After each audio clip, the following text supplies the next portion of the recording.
So this is going to definitely be one of the more interesting picks in the draft because the Utah Jazz could go absolutely anywhere with this pick, which is 10th overall.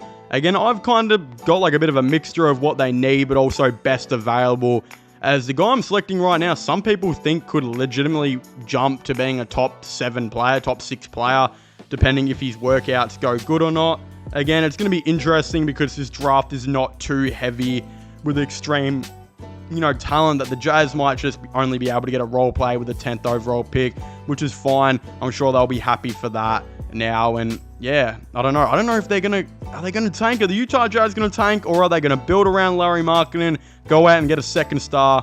If you're a Jazz fan, let me know down below what you guys think this team's going to do, because this pick could get traded or this player could be used in trade discussion. Again, if you're wondering why I don't take a certain player with this pick and whatnot, it might just be because I've taken him higher to a different team. So go and check out my official 2024 NBA mock draft, which will be getting linked in the description down below. But I guess without further ado, here's who I think the Utah Jazz should select with the 10th overall pick. With the last pick in this draft that I'm doing, we obviously got Dalton Knecht from Tennessee, who is a 6'6" forward. I've actually got him, of course, going to the Utah Jazz. I think the Jazz would very much like a man like that on their team. He's ranked 8th by ESPN. He's a very good shooter, very good rim player around the rim. He's a great finisher. That's what I'm trying to say here. He's elite in transition. He gets down the floor before anyone else and is very effective in finishing plays at high speeds. Very solid athlete and will likely be able to contribute to the NBA straight away. Some downsides is he's an older prospect. So I've seen some people say that at 22 years old, what you get from this man in college is what you're going to get in the NBA. The realistic thing is, though, he's a really good shot creator at 6'6", averaging 22 points per game and 5 rebounds. Again, he's being compared to a taller Norman Powell who has a ton more opportunity to be a better defender in this league. Realistically, I think the Utah Jazz are going to be looking for another shot creator, right? They've got Larry Markkinen there, and they've got Jordan Clarkson and Colin Sexton. But with rumors Clarkson might be getting traded, a couple of other different things in here and there, them going younger, and ultimately they're kind of young players that I feel like they don't really have a predominant shot creator there. Again, when we look at Keontae George, well, it'll be interesting to see how he goes as a player. Looks like a pretty good defensive guard that can, of course, play make. As mentioned earlier, with their young players who aren't necessarily the best shot creators here and there. Taylor Hendricks is definitely one of those guys who isn't exactly that great of a shot creator, but is a very good young player, should help out. And you just got guys like Lucas Samanic, Bryce Sensabaugh. I don't know how many of them are going to be on the team going forward, so it's going to be interesting to see.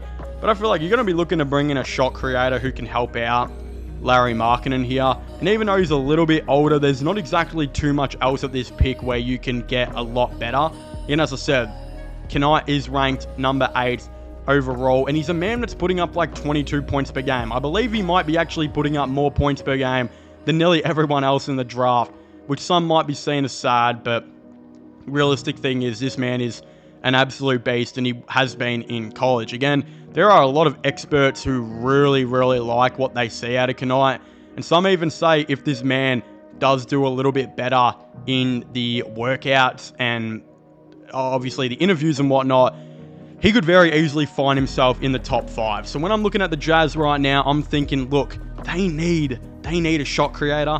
I also think they might be looking for a small forward going forward. Again, I don't know if they're going to be moving on from John Collins. We'll see. They tried to do that at the deadline. Larry Markkinen, I like him better as a small forward. I'm going to be honest here.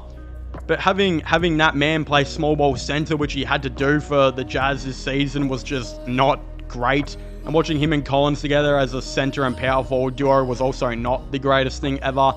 I think, yeah, there's an opportunity we could see Markkinen go back to that 4. But there's an opportunity for Knecht to play the 3. Opportunity for Knecht to maybe even play the 2. And he's 6'6", pretty athletic. Can probably do both. So I definitely could see that maybe happening in the NBA. And we'll see. We'll see what the future is going to look like with Colin Sexton and the Utah Jazz. We'll see what the future is going to look like with half their team, because there's definitely some guys here who might get moved. And I've seen other people say they might try and target a free agent star to even put alongside Larry Markkinen. So that will be interesting to see.